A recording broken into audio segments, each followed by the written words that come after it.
دنیا کی زندگی ہی کو معیار بنا لیا، دنیا کے اسباب کو، دنیا کی مال کو، دنیا کی دولت کو، دنیا کی حکومت کو.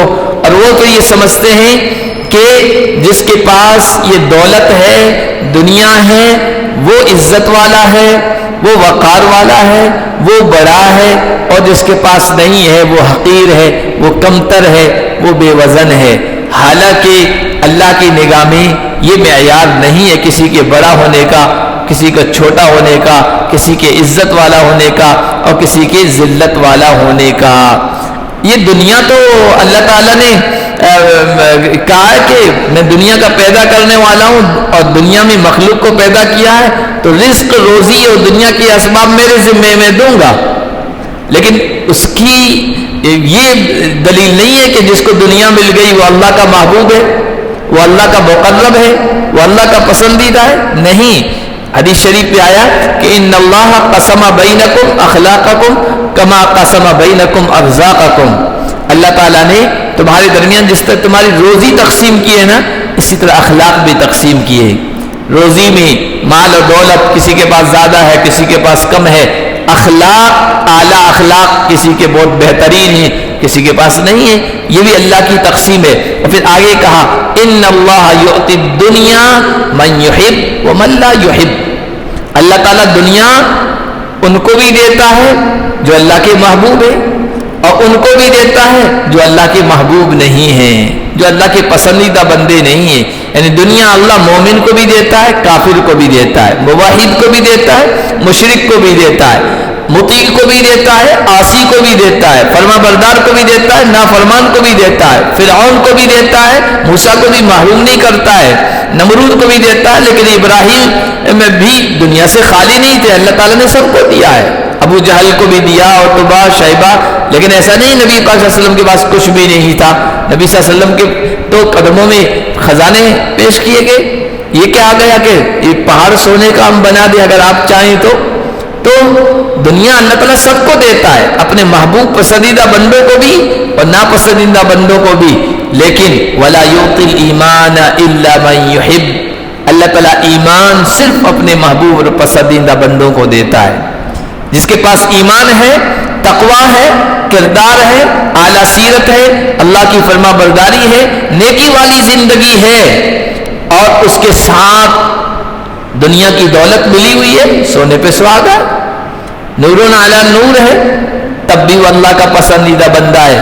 اور جس کے پاس یہ سب کچھ ہے، ایمان، نیکی، فرما برداری، لیکن اللہ تعالیٰ نے اپنی مشیت اور اپنی حکمت اور مسلط کے تحت دنیا اس کو زیادہ نہیں دیے، تو اس کا یہ مطلب نہیں کہ وہ اللہ کی نگاہ میں بڑا نہیں ہے. اللہ کی نگاہ میں بڑا ہونے کا معیار ان اکرمکم عند اللہ اتقاکم. جس کے پاس تقوی و نیکی ہے وہ اللہ کی نگاہ میں زیادہ عزت والا، کرامت والا ہے. پھر چاہے وہ کوئی بھی ہو، اگر وہ حبشے کا بلال ہے تب بھی وہ تقوی والا ہے، وہ صہیب رومی ہے تب بھی وہ اللہ کا محبوب ہے اور اللہ کی نگاہ میں بڑا عزت والا ہے. وہ فارس کا سلمان ہے تب بھی وہ اللہ کی نگاہ میں بڑا ہے. اور اگر ایمان نہیں ہے اور باقی سب کچھ ہے تو سب کچھ ہونے کے باوجود اللہ کی نگاہ میں اس کی کوئی حیثیت نہیں، چاہے وہ خاندان رسول سے کی تعلق نہ رکھتا ہو. ابو لہب ہے، ابو جہل ہے، عتبہ، شیبہ، یہ کوئی دور نہیں تھے، یہ نبی کے خونی رشتہ دار تھے، قریب تھے، عزیز تھے، قریب کے لوگ تھے، لیکن ایمان نہیں تھا، باقی سب کچھ تھا. اللہ کی نگاہ میں ان کی کوئی حیثیت نہیں ہے. تو کافر جو لوگ ہوتے ہیں نا وہ دنیا ہی کو سب کچھ سمجھتے ہیں. پھر کیا ہوتا ہے؟ وَيَسْخَرُونَ مِنَ الَّذِينَ آمَنُوا. ایمان والوں کا مذاق اڑاتے ہیں. جن کے پاس ایمان کی تو دولت ہے لیکن دنیا کی دولت نہیں ہے، دنیا کے اسباب اتنے نہیں ہیں، دنیا کی حکومت نہیں ہے، دنیا کا پاور نہیں ہے. دنیا جس کو اسٹیٹس سمجھتی ہے، سماجی مقام سمجھتی ہے، وہ ان کے پاس نہیں ہے نا، تو ان کا مذاق اڑاتے ہیں.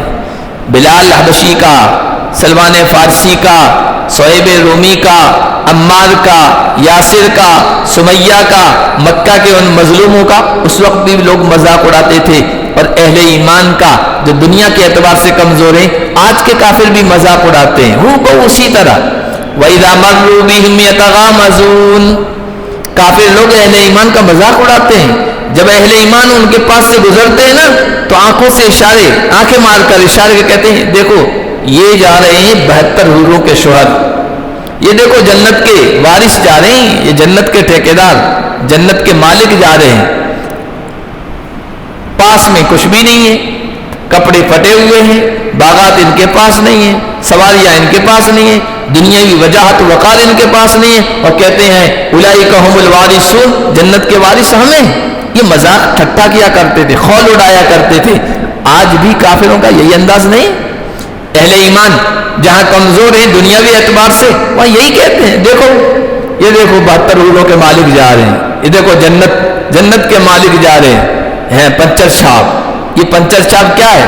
حقیر سمجھنا، دنیا نہ ہونے کی وجہ سے کسی کو حقیر سمجھنا، یہ کافروں کا ہمیشہ شیوا رہا. وَيَسْخَرُونَ مِنَ الَّذِينَ آمَنُوا، یہ ایمان والوں کا مذاق اڑاتے ہیں.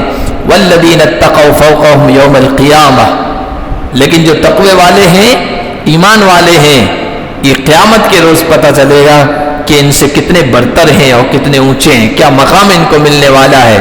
رہی دنیا، وَاللَّهُ يَرْزُقُ مَن يَشَاءُ بِغَيْرِ حِسَابٍ، اللہ جسے چاہتا ہے رزق بغیر حساب کے دیتا ہے. اللہ یہ نہیں دیکھتا ہے یہ مومن ہے یہ کافر ہے، اللہ تو بندوں کا خالق ہے، مخلوق کا خالق ہے، اسے روزی دینی اور اس کی اپنی حکمتیں و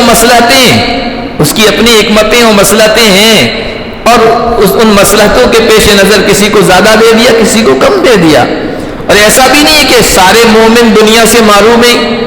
کافر لوگ مذاق اڑاتے ہیں نا، تو ان مسلمانوں کا جو دنیا کے اعتبار سے کمزور ہے، یا ان مسلم ممالک کا جو دنیا کے اعتبار سے کمزور ہے، لیکن جن کو اللہ تعالیٰ نے دنیا بھی دے رکھی ہے نا، ہر اعتبار سے خوب دے رکھا ہے، ان کو کبھی نہیں پیش کرتے ہیں. یہ بھی اس اہل اسلام سے دشمنی، یعنی بنگلہ دیش کو تو پیش کریں گے اور پڑوسی ملک کو تو پیش کریں گے کہ ان کے پاس کھانے کا کچھ نہیں ہے اور غریب ممالک ہیں، لیکن دبئی کی مثال کیوں نہیں دیتے؟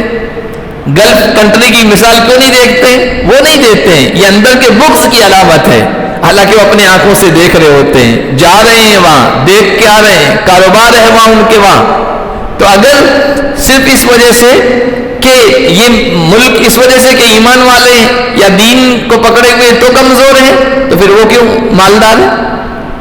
اس کو یعنی کمپیئر کرتے ہیں تو کمزور ممالک مسلمان ممالک سے، جو مالدار مسلمان ممالک ان سے کمپیئر نہیں کریں گے، ان کے موازنہ نہیں کریں گے. یہ بھی ان کے اندر کے اہل ایمان سے بغض کا نتیجہ ہے.